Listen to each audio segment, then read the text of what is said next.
Halo teman-teman, semoga dalam keadaan sehat selalu ya.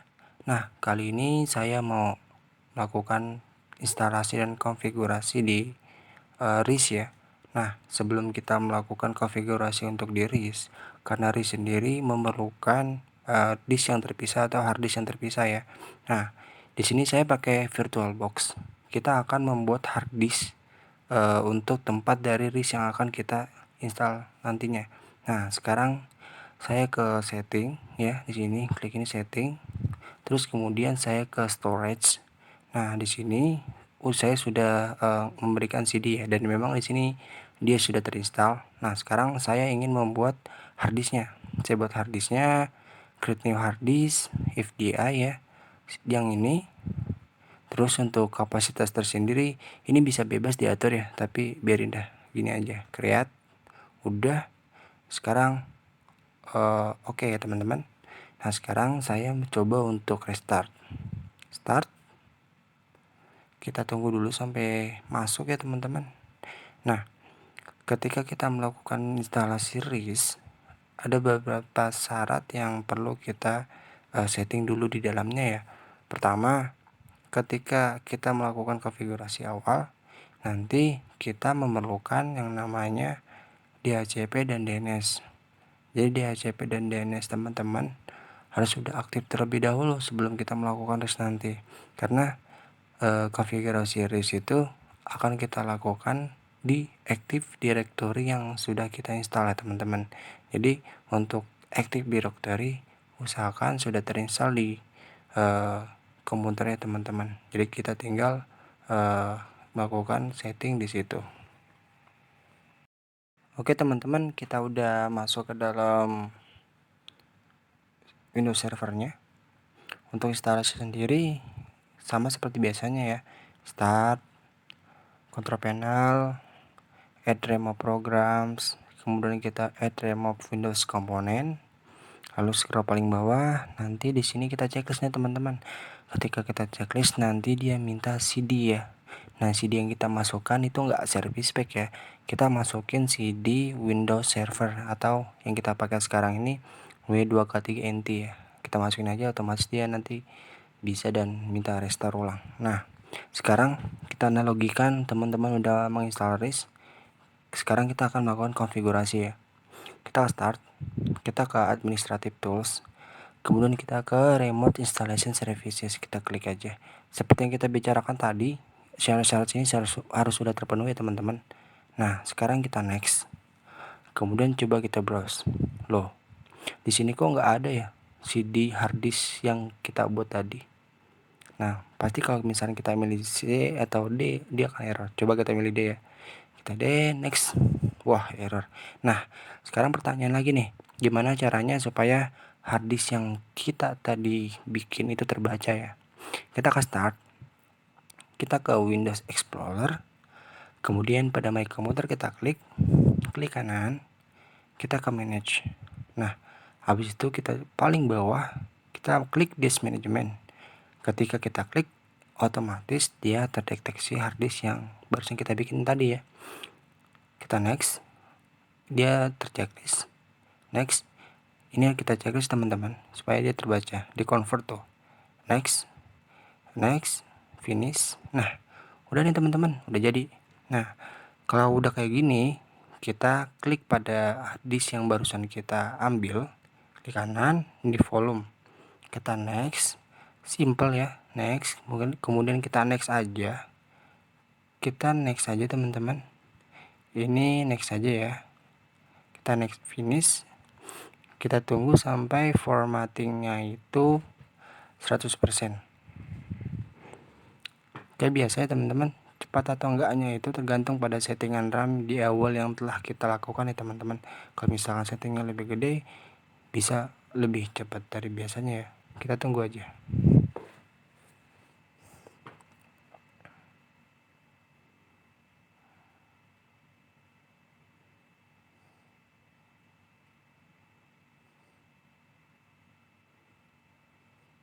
Oke teman-teman, ini dia udah bisa kita pakai ya. Kita keluarin aja. Kita keluarin lagi. Nah, sekarang kita browse lagi. Oke, kita lihat nggak ada ya.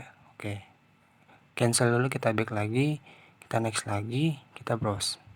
Nah, kita sudah melihat hard disk dari yang kita bikin tadi ya teman-teman. Usahakan teman-teman bikin dulu tadi sebelumnya. Nah, sekarang kita klik dia. Oke, kemudian coba kita next. Nah, sekarang ada di eksis ya. Nah, sesuai peraturannya kita akan remote install ya teman-teman. Nah, kita ketik di sini remote install sebagai nama foldernya, dan ingat untuk namanya case sensitive ya, R-nya harus gede, terus untuk I-nya harus gede ya. Habis itu kita next. Nah, untuk respon klien ya, kita checklist ya. Terus ini bisa checklist bisa enggak ya, kita checklist aja, kemudian kita next. Nah, di sini ada tulisannya CD installation file. Nah, sekarang kita masukin dia. Nah, dia ini siapa sih? Ini server ya. Nah, sekarang kita pengen masukin XP ya, karena kita akan menginstal XP. Kita kayak biasa ya, kita insert CD-nya dulu XP ya. Nah, coba kita cancel dulu. Coba kita cek ya. Kita start, kemudian kita ke My Computer, kemudian kita klik dia. Nah, sekarang XP-nya sudah bisa ya. Ini XP ternyata. Oke, udah bisa kita convert tadi ya. Nah, sekarang kita browse lagi nih, kita pilih dia karena dia XP ya. Tadi sebelumnya dia bukan XP, karena kita udah masukkan dia jadi XP. Terus oke, kemudian kita next. Foldernya kita namain Windows saja, kita next. Dia XP ya, profesional, karena kita masukin tadi XP. Kalau misalkan server ya server. Nah, sekarang kita next, kemudian kita finish. Nah, pada tahap ini kita tunggu aja teman-teman sampai dengan selesai ya. Nggak lama prosesnya, sebentar doang. Kita tunggu dulu. Oke, baik teman-teman, ini udah selesai di down ya. Kita down aja. Nah, sekarang kita akan melakukan konfigurasi di Active Directory ya teman-teman. Kita ke Administrative Tools, kemudian kita ke Active Directory User and Computer. Kita klik aja teman-teman.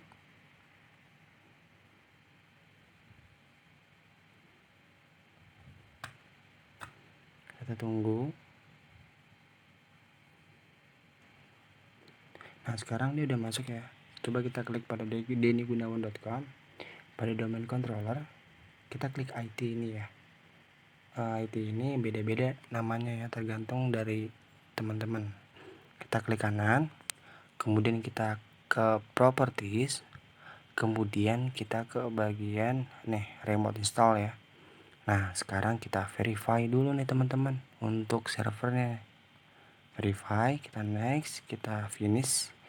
Sekarang dia sudah di verify ya, DHCP-nya sudah, dan remote installation-nya juga sudah done. Nah, sekarang kita akan melakukan setting ya. Kita ke advanced setting, kemudian pada customize ini bisa kita ganti ya. Di sini udah ada penjelasannya, first-nya apa, last-nya apa. Nah, di sini saya akan mencoba untuk tulisan PC aja gitu ya, PC gitu.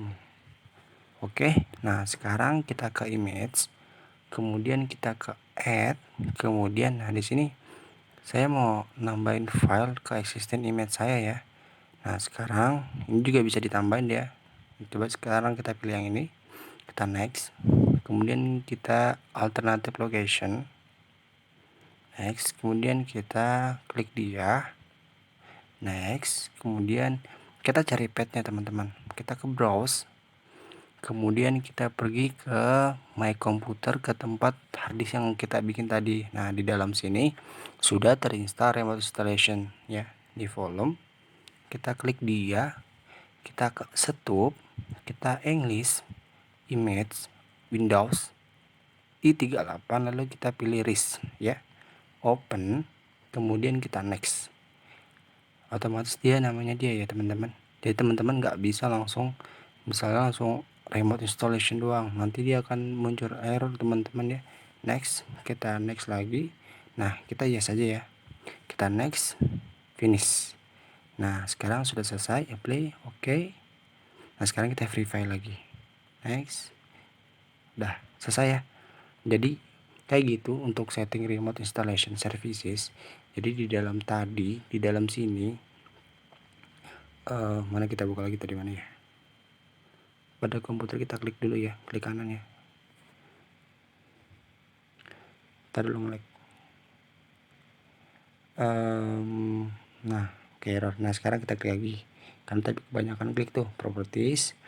Kita balik lagi ke dia, lalu kita ke advance, lalu kita ke image, lalu kita ke add. Nah di sini kita juga bisa nge-add apa namanya tuh, image yang lain ya. Next. Nah kita masukin image yang lain, contohnya coba kita mau masukin Windows Server nih teman-teman nih, W2K3NT ya. Oke, coba kita cek dulu bener nggak ada diganti belum nih. Saya tadi sudah insert, sekarang dicek dulu di komputer, lihat dia. Nah sekarang udah Windows R Server ya. Nah sekarang kita keluarin, lalu kita pilih browse, dia lagi, oke, kita next. Namanya apa nih, Windows Server 2003, kita next. Nah di sini ada tulisan nih, dia nggak boleh pakai spasi ya. Sekarang kita Windows 2003 aja ya. Next. Oke, dia otomatis terdetek ya teman-teman. Kita next. Kita ini untuk apa nih, kita ini ya. Next, kita next. Nah nanti secara otomatis dia install dari ulang nih. Di sini ada kayak biasa, copy Windows installation file, creating segala macam. Nah di situ dia bakalan install dari orang teman-teman. Nah sekarang kita down. Oke, sekarang kita lihat refresh. Nah sekarang Windows 2003 nya udah terinstall ya teman-teman. Jadi kayak gitu teman-teman. Jadi gunanya remote installation services itu untuk install ya. Jadi untuk install kita, jadi memudahkan kita untuk install. Oke gitu aja teman-teman untuk video kali ini. Semoga ketika teman-teman menghadapi masalah yang sama, itu adalah solusinya teman-teman. Oke, terima kasih. Semoga dalam keadaan sehat selalu. Assalamualaikum warahmatullahi wabarakatuh.